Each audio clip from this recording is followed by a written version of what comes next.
श्री ध्रुव जी महाराज के वंश में आगे चल करके एक राजा हुए जिनका नाम था राजा प्राचीन बरी। ये बड़े ज्ञान की कथा है, 10 मिनट की, इसे थोड़ा शांतिपूर्वक समझना। राजा प्राचीन बरी, उनको नारद जी ने आकर के एक उपदेश दिया। नारद जी ने एक कथा सुनाई, उनको बताया कि राजन, एक बार एक मित्र थे दो, जिनके नाम था, एक का अभिज्ञात और दूसरे का था पुरंजन। अभिज्ञात पुरंजन दोनों बड़े अच्छे मित्र, और दोनों का एक के बगैर दूसरे का जीवन संभव नहीं था। हमेशा हमेशा दोनों एक दूसरे के साथ में रहते थे। एक बार पुरंजन ने कहा कि मुझे कुछ घूम के आना है, कहीं जाना है, तो कृपया मैं घूमने जा रहा हूं। अभिज्ञात ने मना किया, लेकिन वो नहीं माना, चला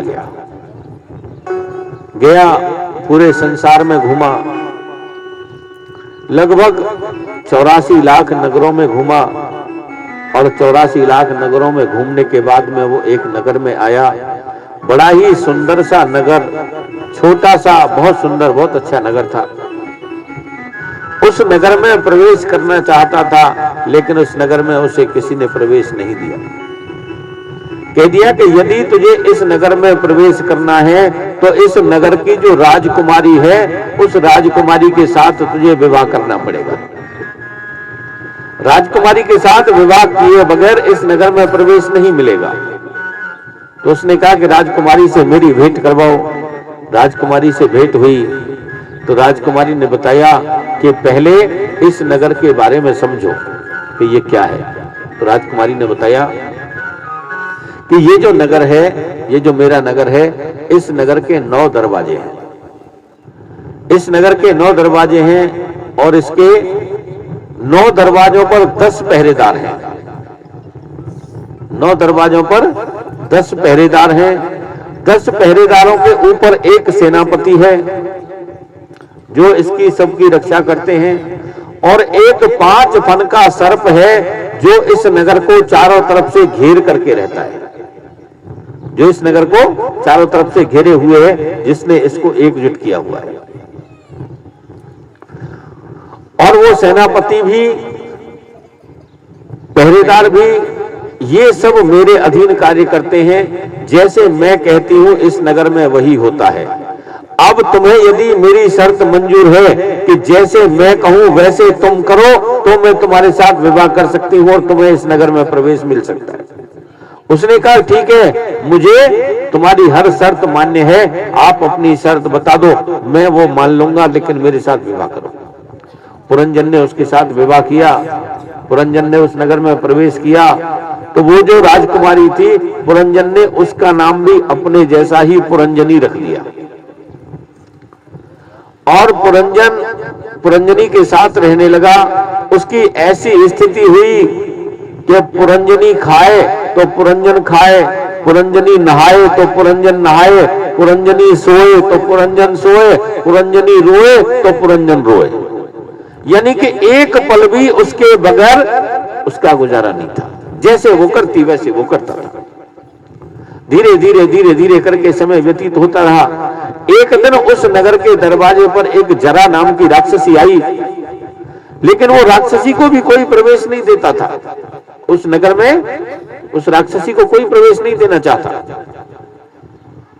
उसने भी सोच लिया कि मुझे इस नगर में प्रवेश करना है। वो गई, उसने जाकर के एक चंडवेग नाम का गंधर्व था, उस चंडवेग नाम के गंधर्व से मित्रता की, और उससे कहा कि मैंने तुझसे मित्रता की है, और अपनी मित्रता निभाने के लिए तुझे मेरा इस नगर में प्रवेश कराना होगा। चंडवेग ने उसे 365 गोरे गंधर्व दिए और 365 काली गंधर्वियां दी कि इनको लेकर के जाओ और इनको लेकर के जाकर के इस नगर में प्रवेश कर जाओ। वो उनको लेकर के उस नगर में प्रवेश कर गई। जैसे ही उस नगर में प्रवेश किया, धीरे धीरे धीरे धीरे समय व्यतीत हुआ। एक दिन पुरंजनी की मृत्यु हो गई। जब पुरंजनी मृत्यु को प्राप्त हो गई तो वो जो पुरंजन था वो भी उस पुरंजनी के वियोग में हा पुरंजनी हा पुरंजनी हा पुरंजनी हा पुरंजनी कहते कहते मृत्यु को प्राप्त हो गया, वो भी मर गया। वो मरा तो मरते समय उसके जो प्राण थे उसका वो एक नारी में मोह था, तो अगले जन्म में उसे कन्या का जन्म मिला, वो कन्या बना। कन्या बनने के बाद में जब वो कन्या बड़ी हुई उसका विवाह हुआ एक राजकुमार के साथ में, वो राजकुमार भी जल्दी ही मृत्यु को प्राप्त हो गया। तो पुरंजनी जो कन्या बना था वो उस राजकुमार के साथ सती होने के लिए वहां जाकर के बैठ गया। कभी उसका जो मित्र था अविज्ञात, उसको याद आई कि तेरा मित्र जो था पुरंजन वो कहां है, उसे देख। उसने देखा तो पता चला कि वो तो नारी बना हुआ है और वहां उसके साथ में सती होने के लिए बैठा है। अविज्ञात आया, अविज्ञात ने आकर के उसे समझाया, बड़े प्रेम पूर्वक समझाया, अच्छे तरीके से, बड़ी मुश्किल से जाकर के उसकी समझ में आया। जब उसे पता चल गया कि हाँ मेरा वास्तव में असली मित्र तू है, तो वो फिर अविज्ञात के साथ में चला गया और हमेशा हमेशा उसी के साथ में जाकर के रहने लगा। ये कथा नारद जी ने राजा प्राचीन बरी को सुनाई। अब प्राचीन बरी राजा ने कहा कि महाराज कथा तो बहुत अच्छी सुनाई, पर ठाको नहीं पड़े, आपकी समझ में आई ये कथा? अभी नहीं आई होगी समझ में। अब इस कथा को समझो, ये कथा है क्या? ये जो अविज्ञात और पुरंजन जो दो मित्र हैं, उनमें पुरंजन तो है जीव और अविज्ञात है परमात्मा। ये दोनों मित्र हैं, एक दूसरे के साथ में रहते हैं और एक के बगैर दूसरे का जीवन संभव नहीं है। यदि आत्मा नहीं होगी तो वो परमात्मा में विलीन हो जाएगी, तो फिर आत्मा का जन्म संभव कहां हुआ? आत्मा का तो जीवन रहा ही नहीं फिर, और जब जीवन ही नहीं है तो फिर परमात्मा कैसे? जिसका जीवन है उसी के लिए तो परमात्मा है, जिसका जीवन ही नहीं है, जो परमात्मा में ही चला गया। कोई बूंद है, वो बूंद सागर से अलग है तभी तक तो बूंद है। जिस दिन वो सागर में दिला करके मिल जाएगी वो बूंद नहीं रहेगी, फिर वो सागर बन जाएगी। ऐसे ही आत्मा जिस दिन ये परमात्मा में जाकर के मिल जाती है तो ये आत्मा भी परमात्मा बन जाती है, फिर ये आत्मा नहीं रहती है।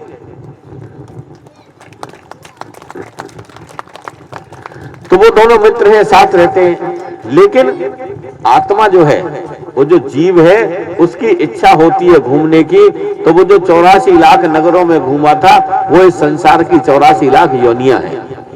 84 लाख योनियों में घूमने के बाद जो अंत में एक नगर में आया था, जो बड़ा सुंदर नगर बताया था, वो 9 दरवाजे का नगर और कोई नहीं, वो हमारा ये शरीर है।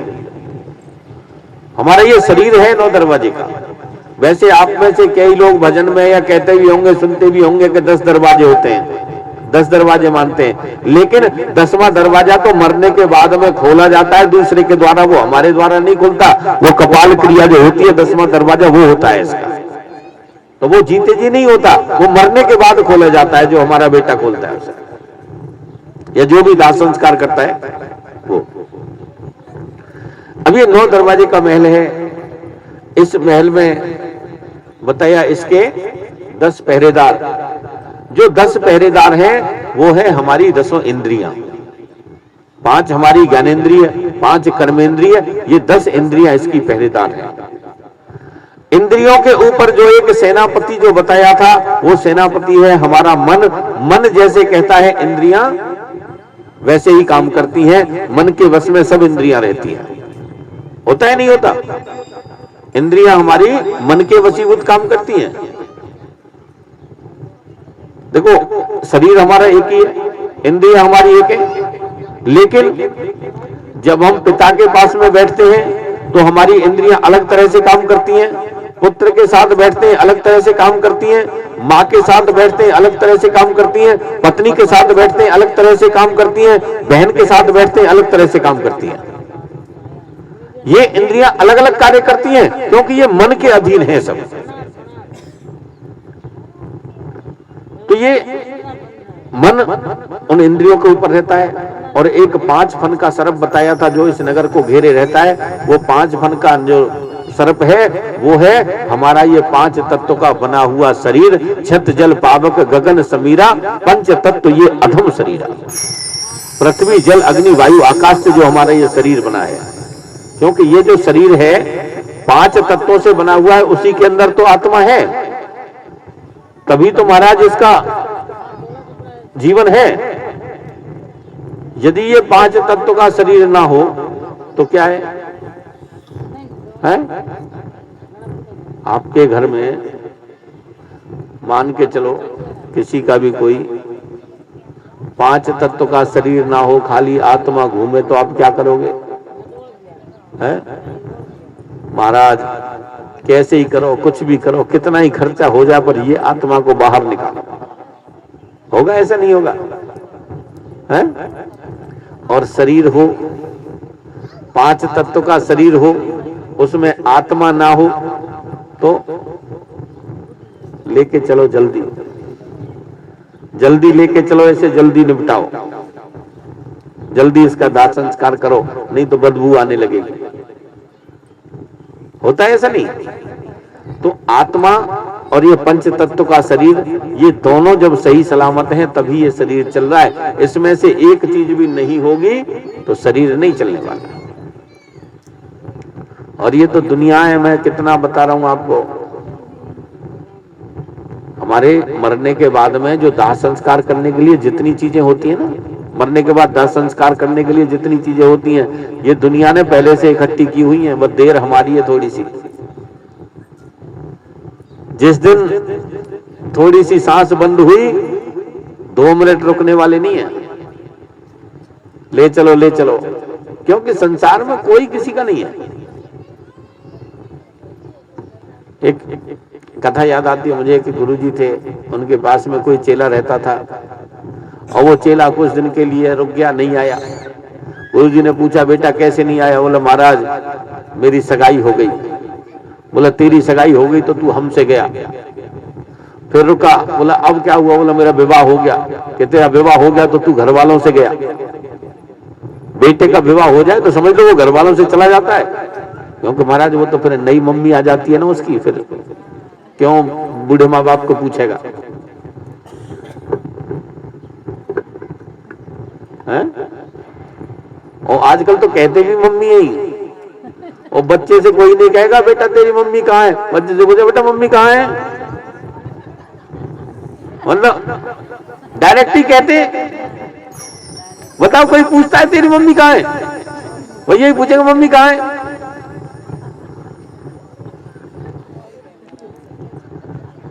प्रेम से बोलो।